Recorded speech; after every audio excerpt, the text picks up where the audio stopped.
Chapter 5. An Important Visitor. I did not want Merrick to live by himself, like a man in a lighthouse. He read his books and talked to me, but I wanted him to talk to more people, and I wanted him to talk to women. Merrick read about women in his books, but he did not often talk to women. He met the nurses every day, but they did not talk to him very much. For them, he was always a creature, not a man. One day, one of my friends, a beautiful young woman, came to the hospital. I told her about Merrick and took her to his room. She opened the door and smiled at him. "Good morning, Mr. Merrick," she said. Then she shook his hand. Merrick looked at her for a minute, with his mouth open. Then he sat down on his bed, with his head in his hand, and cried. He cried for nearly 5 minutes. The tears ran down his face, between his fingers, and onto the floor. My friend sat on the bed beside him and put her hand on his arm. She said nothing, but she smiled at him and shook his hand again before she left. "Dr. Treves," he said to me that night, "that lady was wonderful. My mother smiled at me once, many years ago, but no women smile at me now. But this lady smiled at me too, and she shook my hand. A beautiful lady smiled at me and shook my hand." My young lady friend came again the next week and talked to Merrick for half an hour. The week after that, she came again with a friend.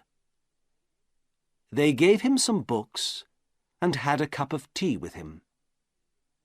It was wonderful for him. For the first time in his life, he had some friends. He was a very happy man.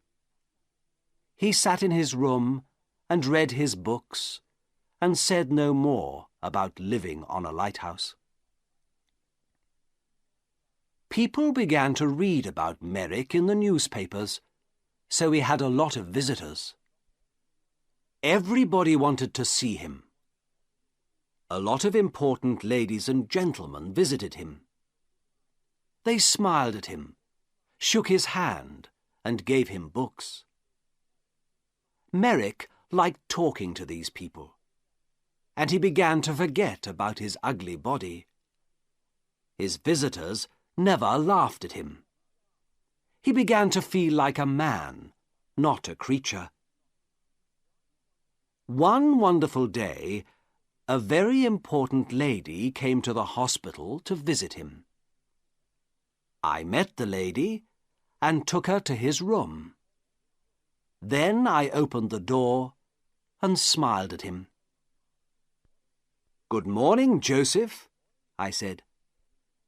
"There is a new visitor to see you today, a very famous lady." Merrick stood up beside his table.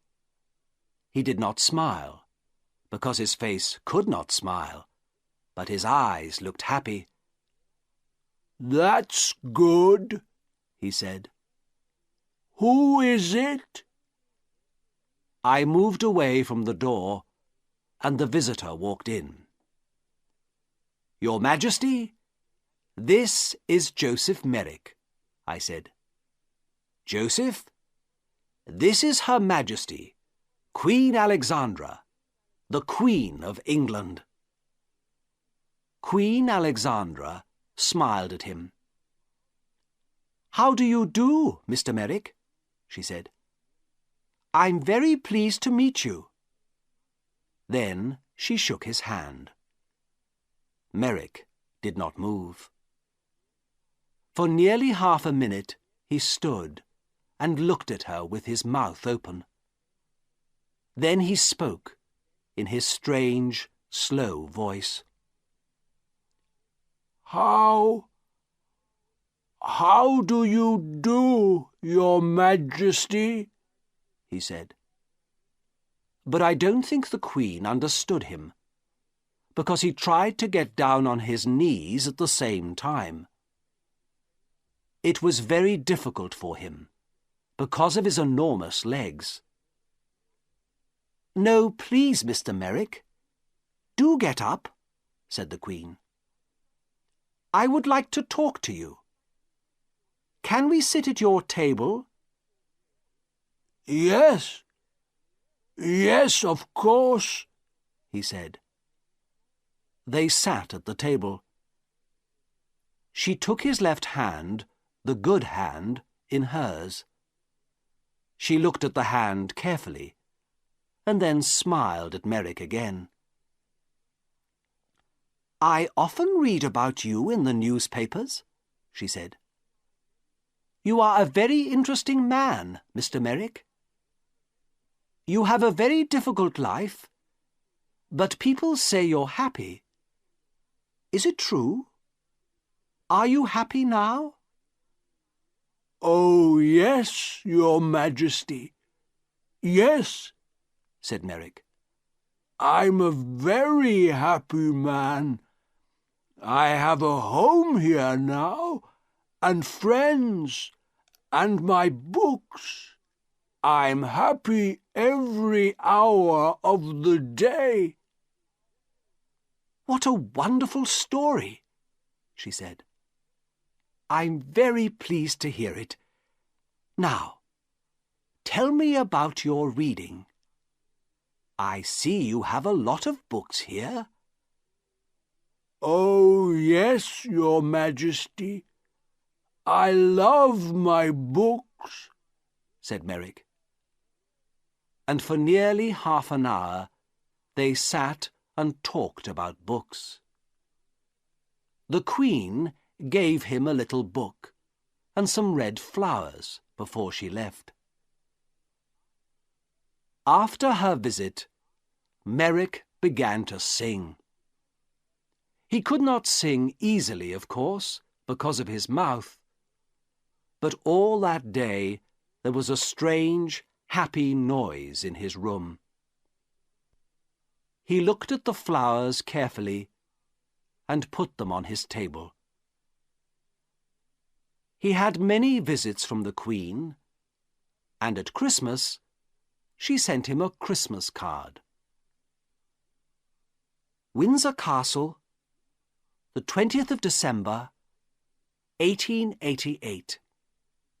Dear Joseph, here is a small Christmas present for you. I think it looks like me, doesn't it? I do like visiting you very much, and I am going to come to the hospital again in the new year. Happy Christmas, your friend, Alexandra. The present was a picture of Queen Alexandra with her name on it. Merrick cried over it and put it carefully by the bed in his room. Then he sat down and wrote a letter to the Queen. It was the first letter of his life. The London Hospital, 23rd of December, 1888. My dear Queen, thank you very, very much for your wonderful card and the beautiful picture. It is the best thing in my room, the very best, the most beautiful thing I have. This is the first Christmas in my life, and my first Christmas present. Perhaps I had a Christmas with my mother once, but I do not remember it. I have my mother's picture too, and she is beautiful, like you. But now I know many famous ladies and kind people, like Dr. Treves, and I am a very happy man. I am happy too, because I am going to see you in the new year. Happy Christmas to you, my dear friend. With all my love, Joseph Merrick.